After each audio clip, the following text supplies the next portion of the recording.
The King of the North! I am the dragon's daughter. What's up, Game of Thrones fans, and welcome back to another video. Today I want to talk about the Season 8 Episode 1 script that is leaked online. However, I'm not familiar with the website that I found the script on, so by no means do I claim this to be the real script. It may be, or it could possibly just be fanfiction. I'm not sure at this point. I know that the script writing is finished for Season 8, and filming is set to begin next month, so it is possible this could be real. So with all that being said, let's get started. Scene 1. Aftermath of the Night King's attack on the East Watch by the Sea.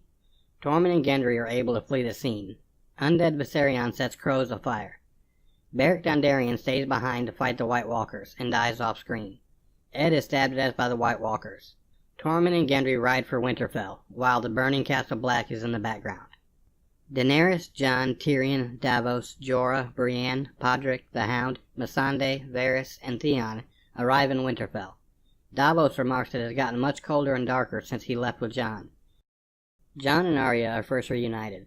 Daenerys meets Sansa, and Sansa asks whether she and Jon are in love now.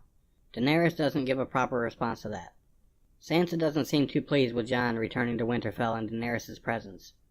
Jon notices and chats with her. She mentions Littlefinger's death and how he has always betrayed them. She says it is plain stupid to work together with Cersei Lannister. The Hound and Arya also have a conversation with each other. Arya tells the Hound she didn't regret to leave him behind without having him killed off. The Hound answers that Arya should have had him killed off right there, especially with the things that he has seen beyond the wall. Euron Greyjoy arrives back at King's Landing with the Golden Company and meets up with Cersei Lannister and the commanders of the Golden Company in the throne room. Cersei thanks Euron for having the sellswords shipped to King's Landing. Cersei orders the commander-in-chief to take Storm's End and to have the army gathered in the fortress. Robert Baratheon once told her that the fortress has stood for many centuries, and she's sure it will keep standing during the long night as well. Since there's no Baratheon holding the castle any longer, it wouldn't be too difficult to just take it themselves. They'll need to protect themselves during the Great War. Later that night, Euron Greyjoy is about to have sex with Cersei Lannister. Euron jokes that she won't miss her brother after she finds out what he can give her. Cersei's face says enough. She isn't too pleased with Euron in her bed. Possible nudity to be seen here. The following morning, Euron leaves with his ship, the Silence, to ferry the sellswords to Storm's End to take the fortress. After he comes back, he tells Cersei he wants to be her king. Inside the Silence, Euron has a conversation with Yara Greyjoy about Queen Cersei. Yara point-blank tells him that she knows he is not interested in being Queen Cersei's pet husband at all. Euron laughs and tells her his good friends from Braavos will take care of that problem soon enough. Daenerys, Jon, Sansa, Tyrion, Davos, Missandei, Sam, Varys, and the Northern Lords, and the Knights of the Vale gather in the Great Hall for Winterfell. Sweet Robin and Jon Royce are also present in the scene. Sam reunites with Jon, and the two share a hug. Jon tells Sam he's glad to have him back. The Northern Lords aren't too pleased to accept Daenerys as their queen. Daenerys defends herself very well, but she doesn't get the support from the North just yet. Lyanna Mormont tells Daenerys Targaryen that she will never call her Your Grace, because she only knows one king, and that's Jon Snow, the King of the North.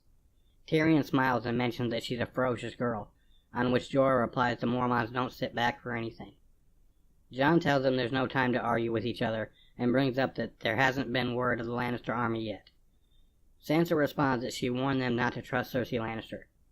Tyrion mentions that they can trust his brother Jaime, but Daenerys doesn't seem to agree on this. The group discusses how they will defend the North against the Night King's army. Jon Snow tells Robin it is wise to bring the Eyrie into the fold and lure the Night King into there. Robin doesn't really seem to care and accepts Jon's proposal. After meeting, Daenerys tells Jon that the Northerns really are stubborn and small-minded people. Theon Greyjoy visits the Godswood of Winterfell and meets with Bran. He immediately apologizes to Bran for everything he has done against the House Stark, but Bran tells him there's no need for that. He knows that Theon has redeemed himself by saving his sister Sansa. He has seen how much he has suffered at the hands of Ramsay Bolton. Theon asks him how he knows all of this, but Bran doesn't respond. Arya and Brienne are training, and Jon is impressed by his sister's fighting skills. Arya mentions that she has never forgotten to stick her enemies with the pointy end. He asks Arya why she didn't join the meeting in the Great Hall of Winterfell. Arya answers that Sansa is way better at those things than she is. In Volantis, Lady Melisandre enters the Red Temple. She is again welcomed by Kinvara. Melisandre tells Kinvara that she has played her part in the Great War to come. She has united ice and fire. She has served King Jon Snow, the prince who was promised, and brought him back to life. Kinvara tells Melisandre that she served with their god well on that part, but she also made a lot of mistakes where she needs to pay for. Kinvara tells Melisandre that their god demands one more sacrifice of Melisandre, which requires her to return to the north. Melisandre answers that she isn't allowed to enter the north. Kinvara smiles and answers Melisandre that she could benefit from her punishment then. We see Jaime Lannister at an inn where he meets up with Bronn. Jaime's surprised to see Bronn, asks him why he followed him. Bronn answers that there's nothing left for him in that stinking city, and he's up for some adventure of the north. Jaime is glad to have Bronn by his side. Bronn asks Jaime why he left the woman he loves the most, but Jaime doesn't fully respond to this question. He then asks what he's planning to do now he's left the King's Landing. Jaime tells Bronn he's on his way to Riverrun to bring the garrisoned Lannister army back to the fold. Bronn asks him why he would give up the castle he has been occupying. Jaime answers what's the purpose that we would have.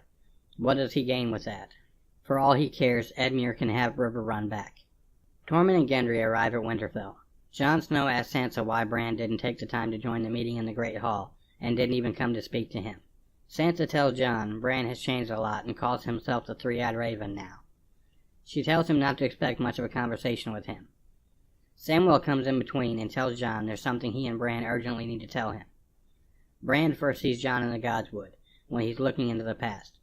Jon mentions that he has seen and encountered a warg beyond the wall. Sam responds that Bran is much more than a warg, he's a Greenseer. The two inform Jon Snow about his parentage, which Jon doesn't seem to believe at first sight. Bran tells Jon he knows everything about him. He saw him beyond the wall, surrounded by the Free Folk.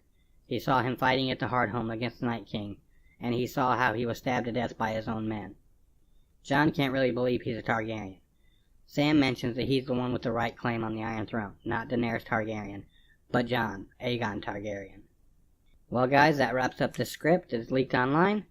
Like I said, I can't validate for sure if it's true or not, but I hope you enjoyed watching this video, and don't forget to like this video and subscribe for more. Thanks for watching.